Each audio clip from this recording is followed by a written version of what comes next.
ने यहाँ पर बकायदा प्रोटेस्ट किया और कुछ अन्य दल भी थे। क्या क्या कहेंगे इस विषय पर? बाबा साहब ने कहा था कि जो संविधान में समता के अवसर दिए गए हैं, एजुकेशन में, राजनीति में और आर्थिक स्थिति सुधारने में, तो एक समय ऐसा आएगा कि वंचित वर्ग के लोग भी पढ़ लिख कर आर्थिक रूप से मजबूत होकर आगे बढ़ेंगे और 21वीं सदी कमजोर वर्गों के लोगों की होगी। तो आज जब आपने कहा कि बहुत सारी पार्टियों ने जय भीम के नारे लगाए, तो दिल में बड़ी खुशी हुई कि जय भीम के नारे लगने चाहिए। हालांकि ये भी सच है कि बहुत सारी पार्टियों का जय भीम सिर्फ दिखावा है, चुनावी दिखावा, क्योंकि जब उनकी सरकारों में उनको मौका मिलता है कि वो जय भीम और बाबा साहब अम्बेडकर के विचारों पर चलने काम करे, तो वहां वो चूक जाती। तो ये बड़ा दुखद है। सिर्फ दिखावे के लिए बाबा साहब अम्बेडकर के नाम का प्रयोग नहीं होना चाहिए।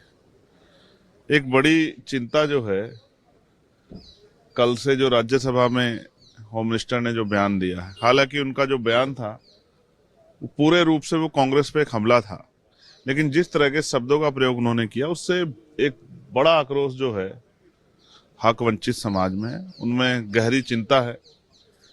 भले ही अमित शाह जी के लिए बाबा साहब अम्बेडकर कोई बहुत मायने ना रखते हो, लेकिन इस देश के करोड़ों वंचितों, शोषितों, महिलाओं के मुक्तिदाता हैं बाबा साहब अम्बेडकर।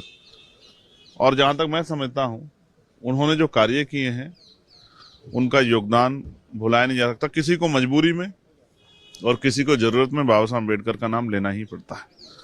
मैं यहाँ मैं ये भी कहना चाहता हूं कि भाई बाबा साहब अम्बेडकर सदा थे, सदा हैं और सदा रहेंगे। लेकिन अमित शाह जी और प्राइम मिनिस्टर को शायद ये आभास नहीं है कि आज वो अगर गृह मंत्री हैं या प्रधानमंत्री हैं तो वो भगवान की देन नहीं है, बाबा साहब अम्बेडकर के संविधान की देन है। आज वो अगर गृह मंत्री या प्राइम मिनिस्टर हैं तो बाबा साहब के संविधान की वजह से हैं। और अहंकार बहुत अच्छा नहीं होता है। जैसे मैंने आपसे कहा कि ना सदा कांग्रेस सत्ता में रही और ना सदा भाजपा सत्ता में रहेगी। एक समय आएगा कि इसी देश के लोग इस भारतीय जनता पार्टी की सरकार को उखाड़ कर फेंक देंगे। तो मैं स्पष्ट रूप से कहना चाहता हूं कि इस तरह का बयान अम्बेडकरवादी तो किसी भी कीमत पर बर्दाश्त नहीं करेंगे। पूरे देश में अम्बेडकरवादियों में इस बात को लेकर गुस्सा है और मैं स्पष्ट तौर पर कहना चाहता हूं कि ये बयान जो है शर्मनाक है।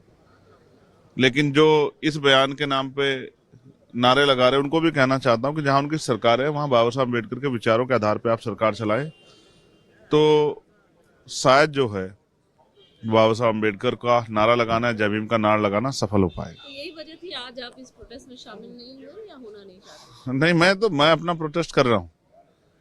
ये अम्बेडकर आर्मी है।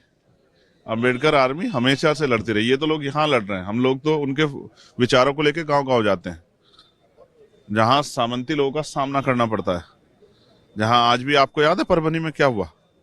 मैंने कल भी 0 आवर में डाला था कि परभनी पर चर्चा हो। मैंने परसों भी डाला परभनी में। अब आप इसका एहसास करो इस बयान के बाद कि बाबा साहब अम्बेडकर की स्टैचू को छूने पर, उनके संविधान की प्रतिकृति को छेड़खानी करने पर परभनी में इतना बड़ी हिंसा हुई, इतना बड़ा जो है विरोध हुआ और पुलिस की लाठियों से एक नौजवान की जो लॉ की पढ़ाई की थी जिसने, उसकी जान चली गई। संतोष सूर्यवंशी, सोमनाथ सूर्यवंशी। आप ये महसूस करके देखिए कि जब हम बाबा साहब के संविधान की प्रतिकृति को नहीं छूने देते, उसका अपमान नहीं बर्दाश्त कर सकते, और बाबा साहब की स्टैचू का अपमान बर्दाश्त नहीं करते, तो बाबा साहब का अपमान बर्दाश्त कर लेंगे? मैं आपको स्पष्ट तौर पर कह रहा हूं, बाकी लोगों का विरोध जो है वो राजनीतिक हो सकता है, हमारा विरोध उनके सम्मान के लिए। और अगर उनके अपमान कोई करने का प्रयास करेगा तो हमारे लोग उसको छोड़ेंगे नहीं। आने वाले समय में संविधान की शक्ति और वोट की शक्ति से अपने ऊपर हुए इस हमले और अपमान का बदला जरूर लेंगे।